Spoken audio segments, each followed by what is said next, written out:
Welcome to the Gay Buddhist Forum, where teachers from all schools of Buddhism offer their perspectives on the Dharma and its application in modern times, especially for LGBTQI audiences. These talks are offered freely to the world and made possible by appreciative listeners. If you would like to support our efforts to share the Dharma with underserved audiences, please visit gaybuddhist.org. There you can donate, find a list of upcoming speakers, or enjoy many hundreds of these recorded talks dating back to 1996. Good morning. Nice Morning. to be here with all of you, those of you on little boxes and those of you sitting in chairs or cushions. I'm here in my house in San Francisco with my little dog Grover, who will be listening in on the Dharma talk this morning.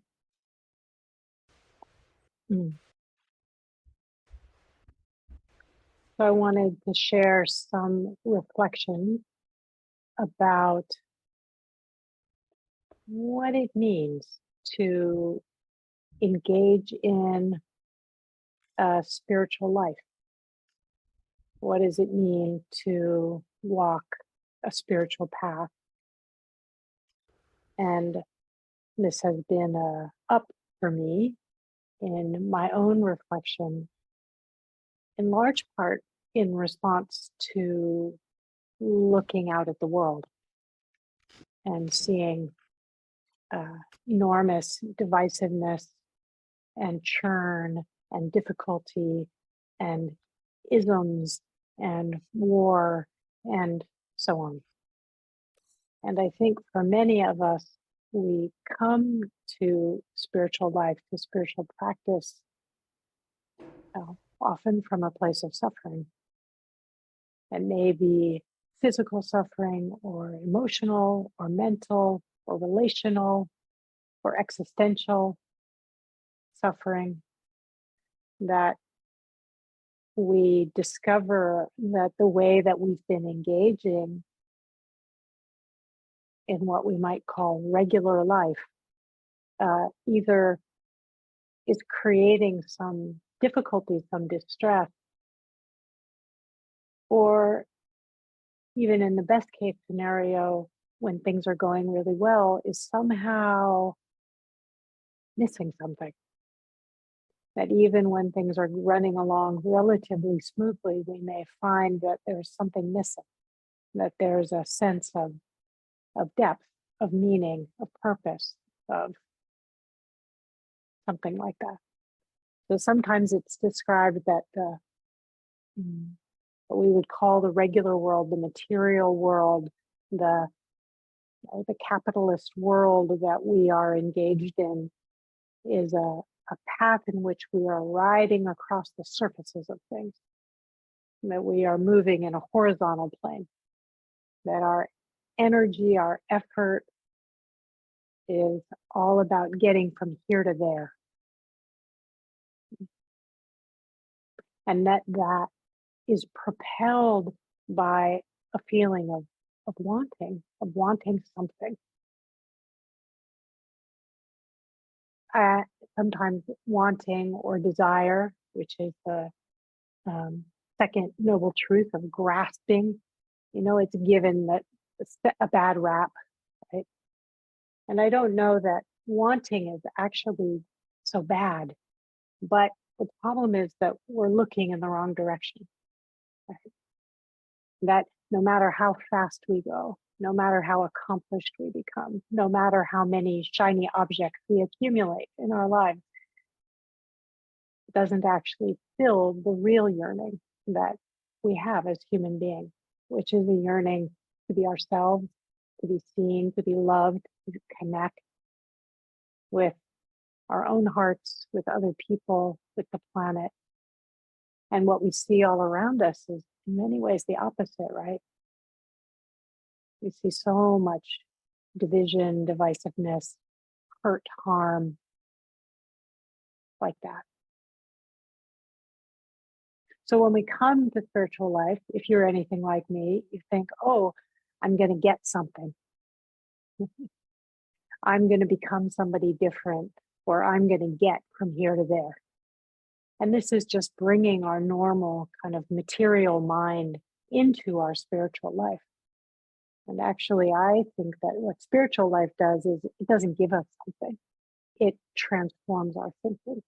It transforms our relationship to the world, to each other, to even with ourselves.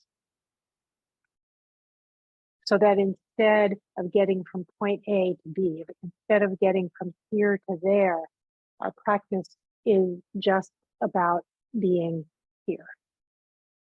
Instead of me becoming a better version of myself, I just actually become more myself.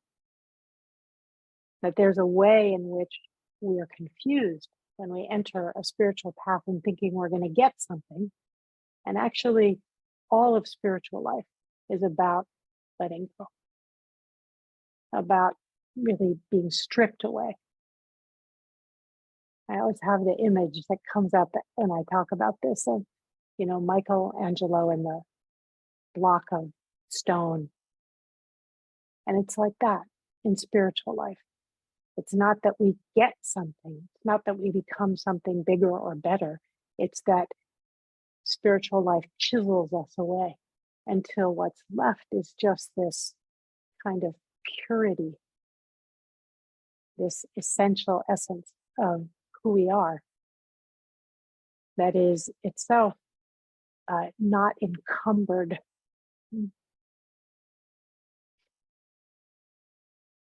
Suzuki Roshi, who is the founder of San Francisco Zen Center, where I teach sometimes and where I did my original years of training, he talked about this as no gaining idea.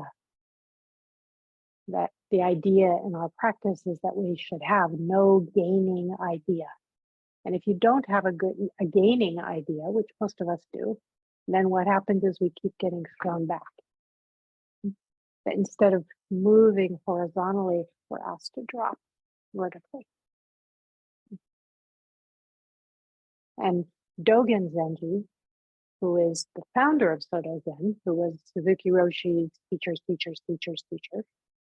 So, Dogen Zenji was a Japanese poet, philosopher, monk who lived in the 13th century.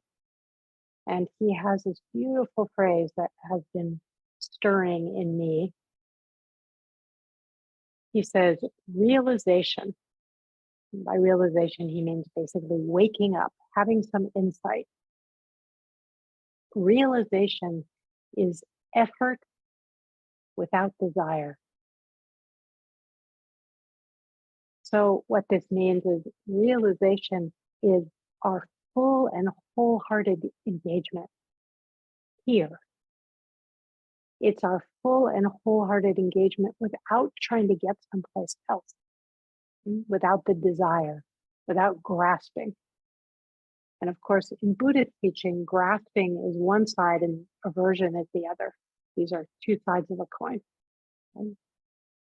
So Buddhist philosophy, psychology actually teaches us that every moment of our lives, we are being bombarded by pleasant and unpleasant phenomena. It's a sort of technical term, but we know this in our own lives as moment by moment, we are engaging with pleasant and unpleasant sights and sounds and smells and tastes and touches and experiences, thoughts, feelings, other people, jobs, newspaper headlines,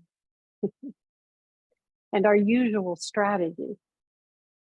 And this is not a criticism. It's just if we really pay attention to how most of us are engaging in our regular lives, our strategy is that we're trying to get as much pleasant experience as we can.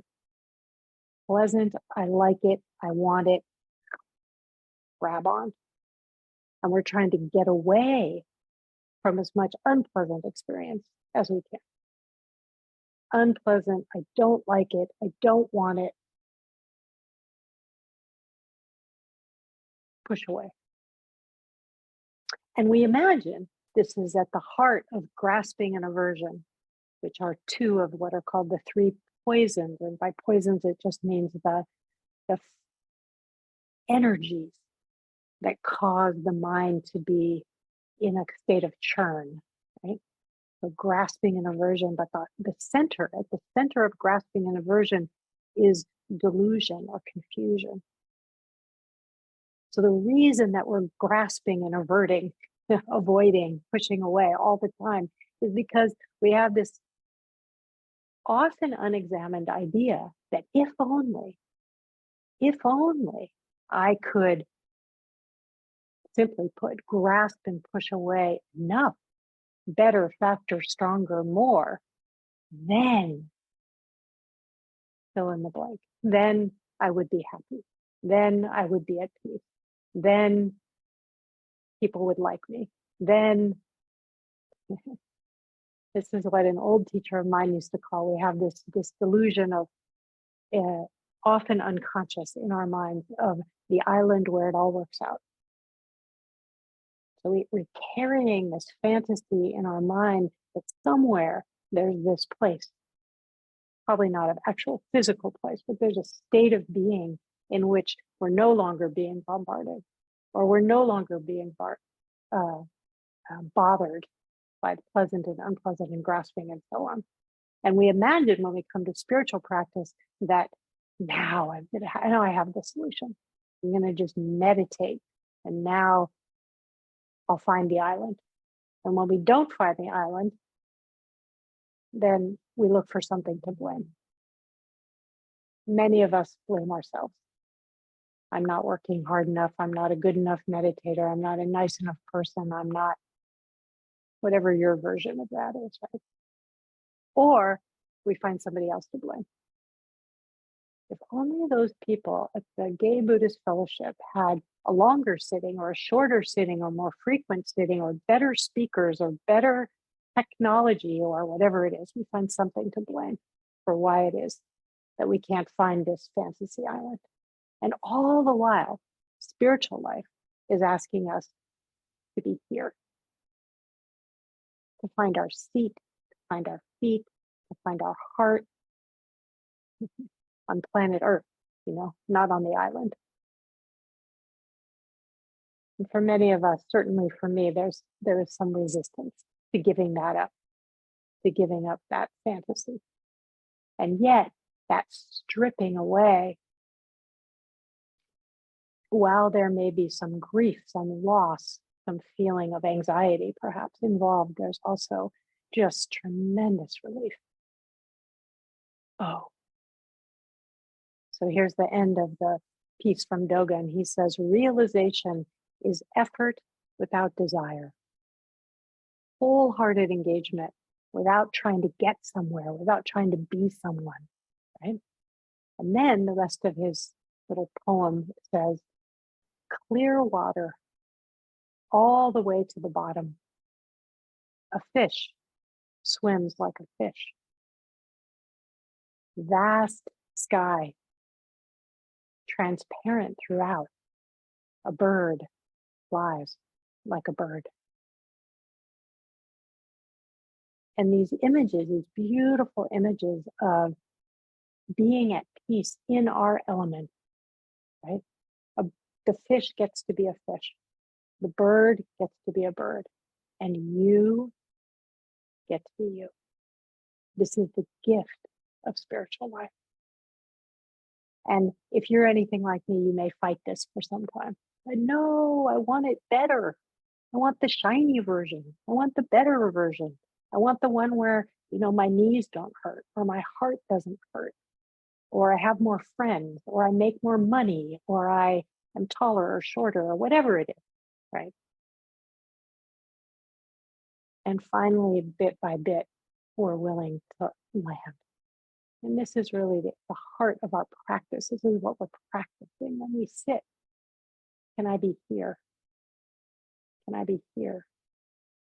Can I allow myself to be the bird or the fish or the gorilla or the giraffe or the whatever the being is that is you? Can you give yourself that?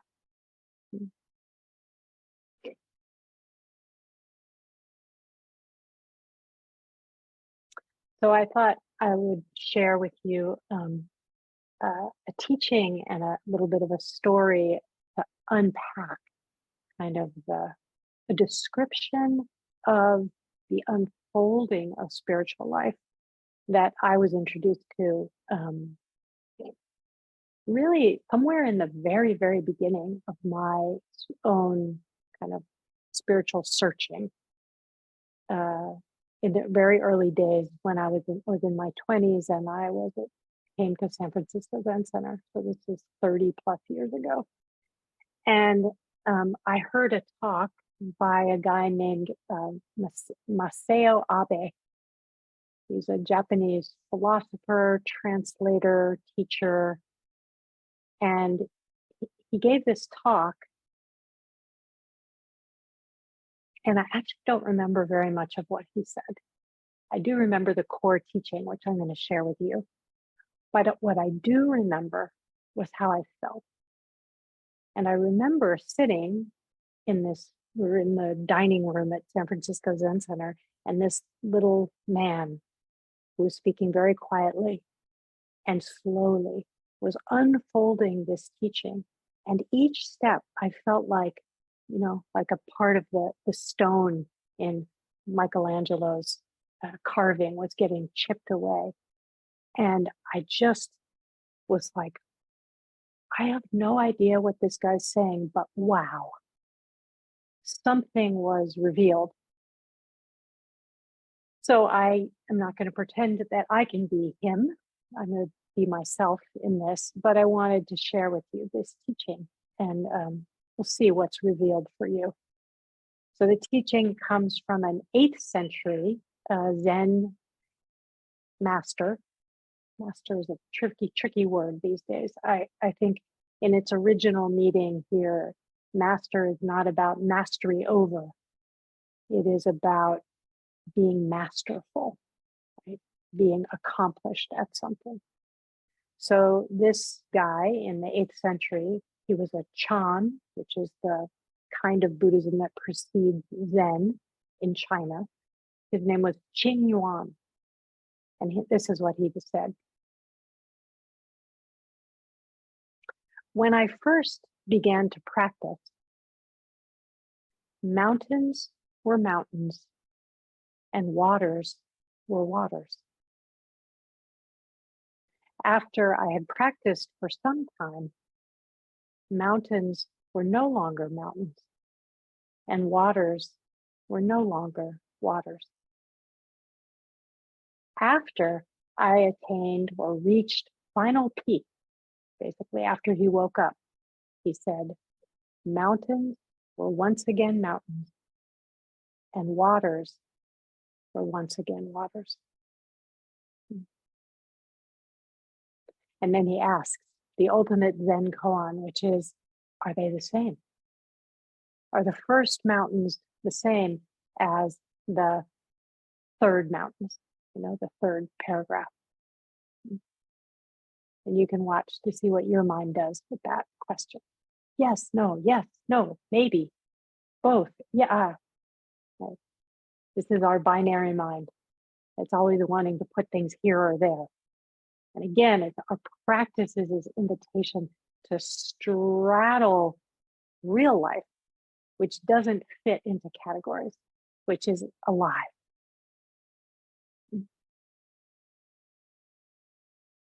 So here's a pass at a description of what these 3 dimensions of our practice look like. When we first come to practice, mountains are mountains and waters are waters. This, we could say, is just a description of the relative, dualistic world of samsara.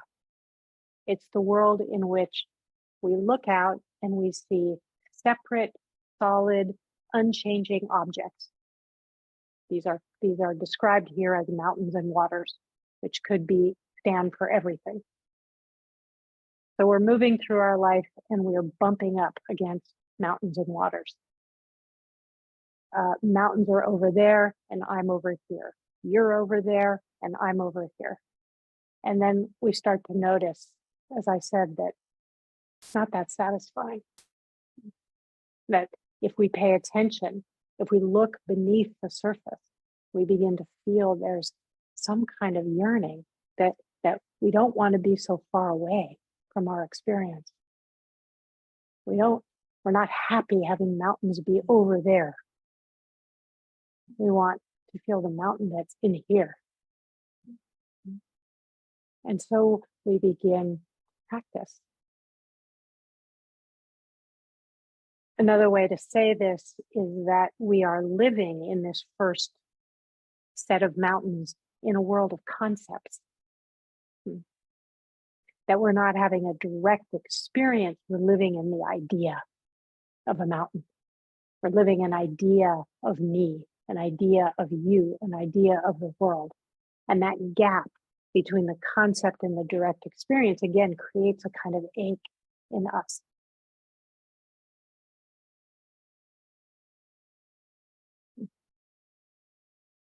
Of course, the particular idea in Buddhist teaching of I, me, and mine is understood to be really at the center of our suffering. That we turn ourselves into a separate, solid, unchanging object. And then we start to feel ourselves really in a tight little box. And it starts to get really uncomfortable.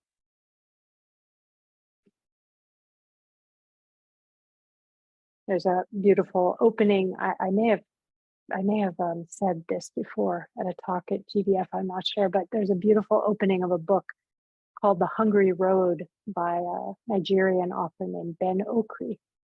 And the opening line of the book goes something like this. He says,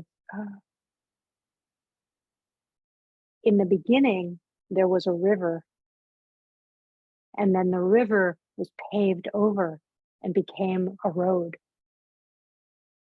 But because the road was really a river, it was always hungry. So we have this alive life, this flowing river of life. And the idea here is that we pave over it with our concepts and our ideas.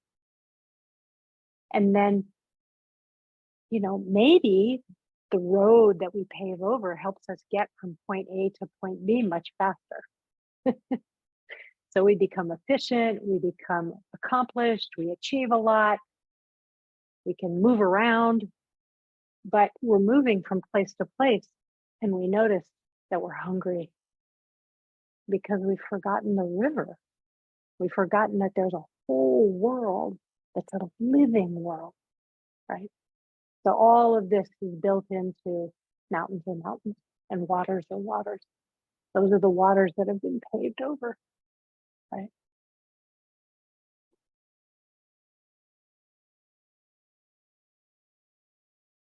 So then we, at some point in our life, and this may happen through practice, and for many people, I think it doesn't. I think it happens in nature, it happens in relationship, it happens all kinds of ways that we get a glimpse, we get a taste that there's something more. And it's not that there's something more that we're going to get to by going faster down the road we've built. It's that there's something more when we have the opportunity to pause and to drop below the surface. And suddenly the world goes, oh, there's vast sky. There's bottomless ocean. We feel the dimensionality of our life rather than just living in the flatland of our concepts, of our ideas, of our dualistic subject-object world. We feel something full and whole. And in spiritual life, at least in Zen practice, has the odd term of emptiness, which sounds like some big nihilistic void. But really what's meant in emptiness is this sense of, oh, when the ideas fall away, when we see that things aren't rigidly held, we actually see the aliveness of our life. Now, here's the thing. Nagarjuna, who was sometimes referred to as the second Buddha, and he's the main teacher, or he's supposed to be the main teacher of the teachings on emptiness. And he said something funny, like those people who cling to emptiness are intolerable. So sometimes what happens for us is that we get a little taste of something which is so beautiful and expansive and magnificent in some way, and then we grab onto that, right? We take it as an identity, or we chase after it, which was definitely what happened for me in my early days of practice. I had some situations where I sat very deeply and things opened, and then and I just went running after those experiences, and it was miserable, because chasing after things is always miserable, whether you're chasing after money or chocolate or spiritual experience. So when we cling to emptiness, when we cling to our spiritual experience, when we make it into an idea, we can become intolerable. It's actually called, in Zen literature, it's referred to as Zen sickness, right? It's kind of the person who's holier than thou, who refuses to roll up their sleeves and get their hands dirty in the regular world because we wouldn't want to touch that. This is a misunderstanding of spiritual life. It's a partial understanding. There's some insight, but it's distorted. So we don't stay in mountains are no longer mountains, and waters are no longer waters. The final piece that he describes is that we return. And mountains are once again mountains, and waters are once again waters. We re-enter the regular world, but we have a new perspective. And that new perspective is wide enough and deep enough that we can see the innate beauty of mountains and waters. We can learn to engage with life itself without so much grasping and pushing away, but instead from a place of appreciation, which doesn't mean we become passive. It doesn't mean that we don't stand up for injustice. To the contrary, it actually means that instead of being in the reactivity of wanting and liking and not liking and grasping and aversion and judging, and we can respond in a wholehearted way. We can make a full effort, a wholehearted effort, without being attached to having to get things to go our way. But it's that whole engagement that now becomes possible. And this final part of mountains are mountains and waters are waters is it's sometimes referred to as a teaching of suchness or thusness. One of the names of the Buddha is the Tathagata. You may have heard that term. And the term Tathagata, ta, means he who has thus come. And really what this teaching of suchness is pointing to is that stone block that has been chipped away. It's the place in which we've let go, and that the simple purity of our experience can be revealed.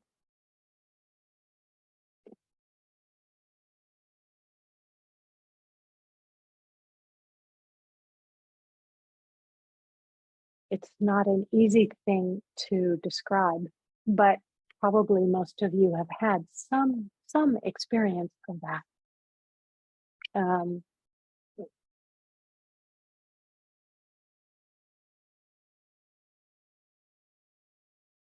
There's a term again from Zen, of just.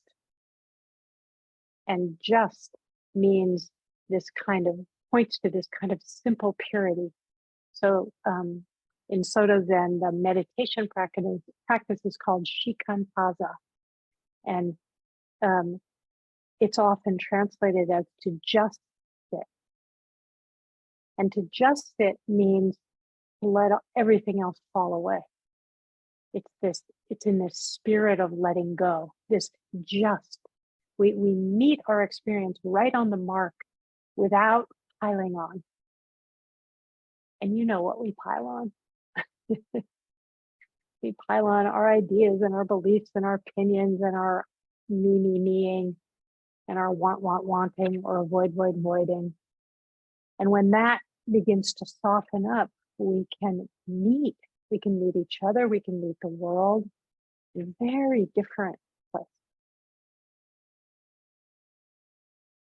So this is what's being pointed to in this, I think, what's being pointed to in this second kind of mountain.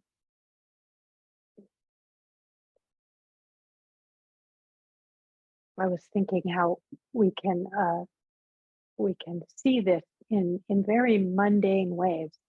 That, you know, we see this in nature, we see it in the arts, we see it in music, we see it.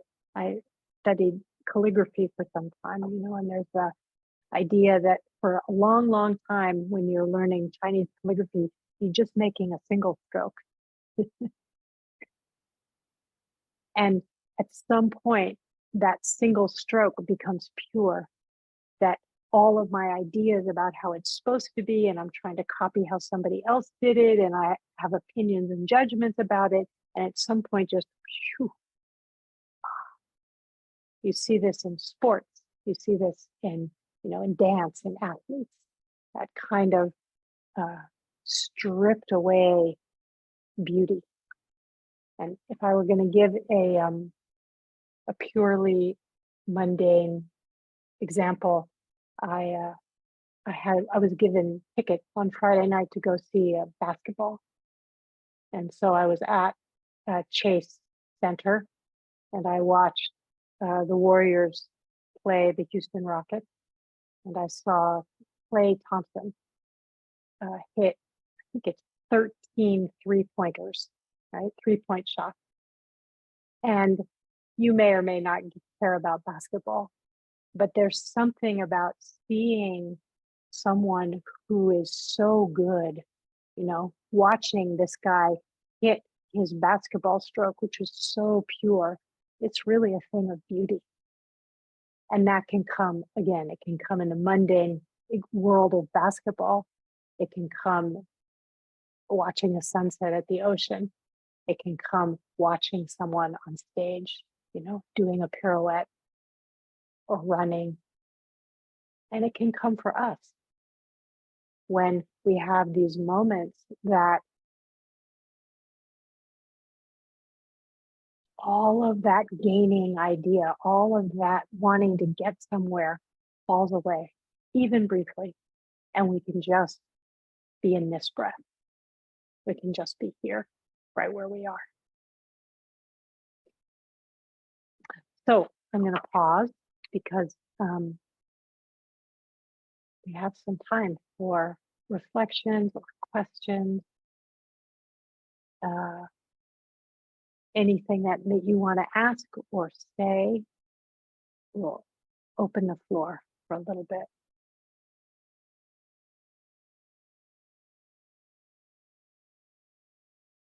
Actually, the floor or the room. Either those of you online or in the space are welcome to speak.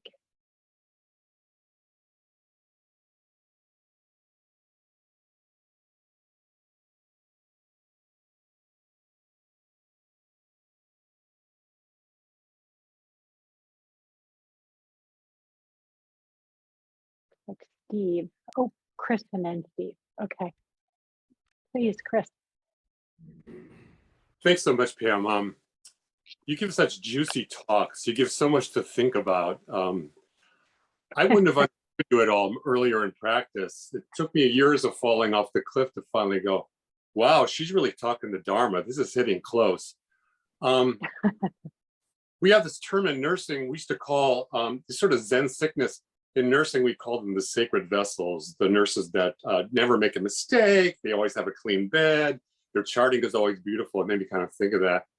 Also, living at the Zen Center, I definitely ran into Zen sickness, and it was kind of scary because I would try to compare myself to the people that seemed so bodhisattva-like that I wasn't quite there yet, but then realizing they didn't seem to know how to flush toilets or just some basic stuff. So anyway, it made me kind of think, most recently for me, oh, by the way, when you said Masao Abe, I've heard his name brought up a lot. So I quickly looked him up on Wikipedia. He's got a really intense history. He's worth looking up on Wikipedia if people are interested. He was a philosopher in Kyoto and was the head of a certain school of philosophy and sort of compared a lot of religions. I'm going to go back to it later.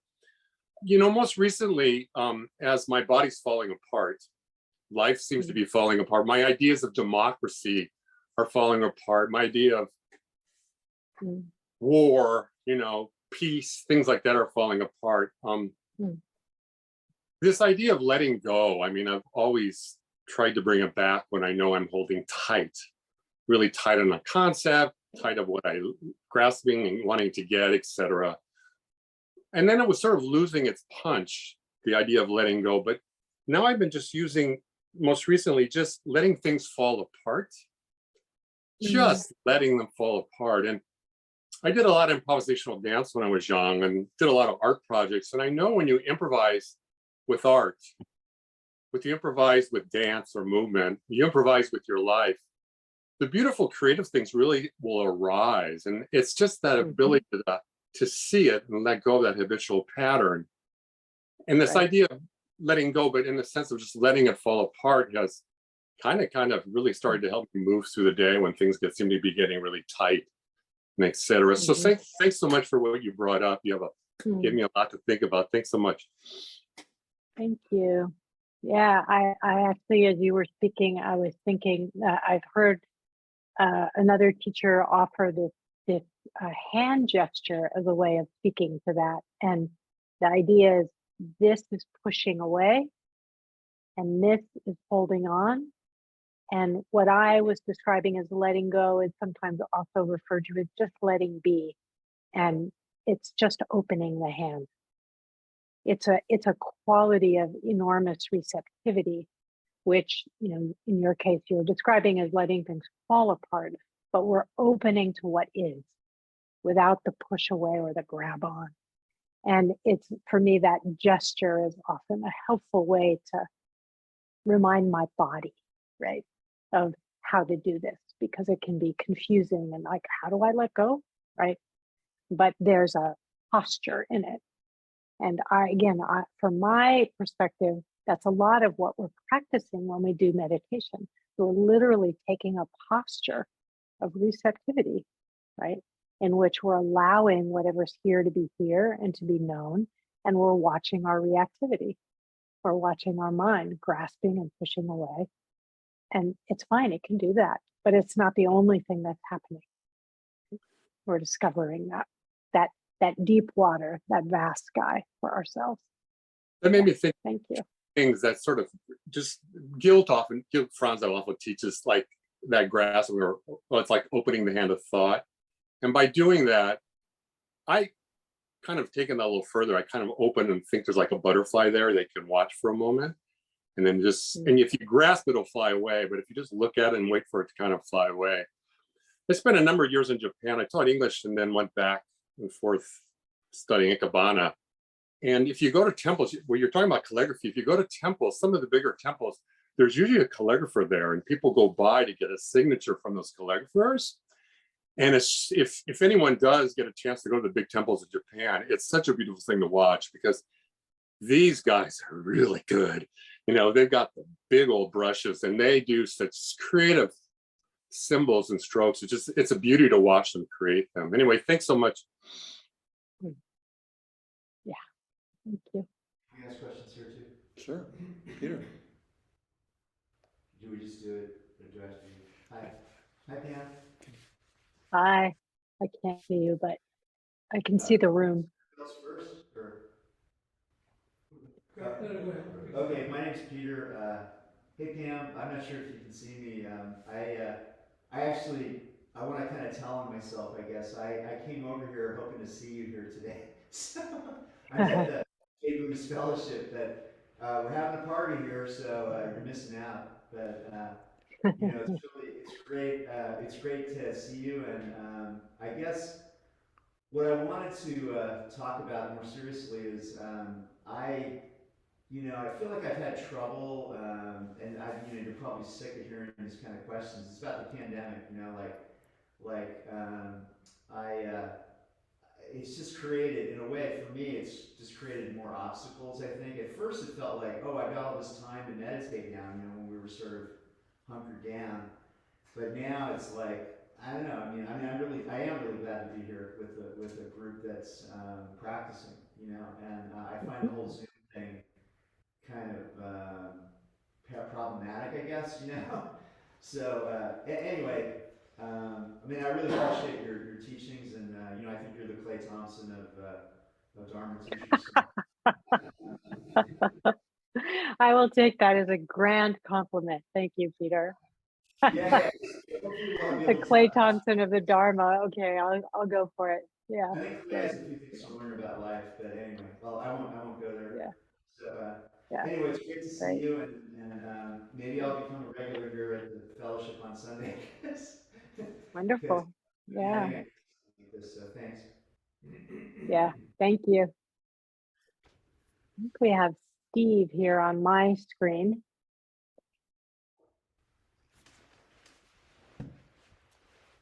Yes. There you go. Yeah, there we go. Hi, thank you so much for your talk today. I'm relatively new to Buddhism, and you sort of, how should I say, encapsulated the whole thing for me in a way. Not what I'm trying to seek or, to grasp, but just, the way to be, and that I'm missing or realizing I don't have, and I want to feel that more and more. I have glimpses of that. I'm an amateur poet, and I am in my poems. I try to encapsulate this feeling that I'm sort of grasping for, but not grasping for, but wanted to be to overcome the grasping, if you will. And so what it resonated with me when you were sharing your poem and about the bird and the fish and the mountains, the analogy of the mountains and the water, and it just made me understand more what I'm I don't know, trying to be or trying to search for, to let go. So I don't know how to better explain it than that, but I just thank you so much for your talk today. It was really, I took a lot of notes, and you give me a lot to think about, and thank you so much. Yeah, you're very welcome. And I think certainly poetry is a great example of, I have written a book, and I've taken a pass at trying to be a fiction writer, which was maybe the hardest thing I ever did, and I have so far failed pretty miserably. But the thing is that poetry or fiction or basketball or calligraphy, all of those, the expression of all of those come from this stripped down place in which we're willing to be freed of our grasping, our aversion, our ideas and opinions and beliefs and felt sense of separation. And when that happens, in my experience, when I was trying to write fiction, when that happens, then there's a beautiful sentence would appear. And it was almost always a complete surprise, right? Which is one of the characteristics, I think, of this kind of quality that is being pointed to here, is that it's not what we expected, right? It's something that our usual gaze is, as I said at the beginning, trying to get from here to there. And when we find ourselves, instead of getting from here to there, landing here, and then the bottom drops out and we go, ooh, and we're here. oh, then something can come up out of that, right? A beautiful poem, a beautiful word, something real, which is for each of us, we get to be ourselves fully in that way. That, the fish and the bird swimming along, you get to be you in that very same way. But the orientation, and I think the shift in orientation is at the heart of what spiritual practice is about. We think that we want different rivers and different mountains. We think we want a different person than we are. That's not what we get. What we get is a change in our relationship to mountains and waters. What we get is a change in relationship to ourselves, to each other, and to the suffering of the world, which isn't a relationship in which we're either bracing against it or running around trying to fix it. It's a creative response. It's a full response that probably will surprise us. I'm going to close with a short poem that speaks to this. This is from the Therigatha, which is the poems of the early Buddhist nuns. And this one is from Dhammadina, who was one of the leaders of the nun Sangha. And she describes her efforting and then the letting go of that effort and what happened. She says, "For so long, I thought only of the river's end." In other words, she's trying to get somewhere, right? "For so long, I thought only of the river's end. Then one morning, I set my paddle down to watch the sun rise over the eastern hills, only to find myself floating somehow gently upstream. I promise it was not what I expected." So I will close with that. And thanks to all of you for bringing your full selves this morning.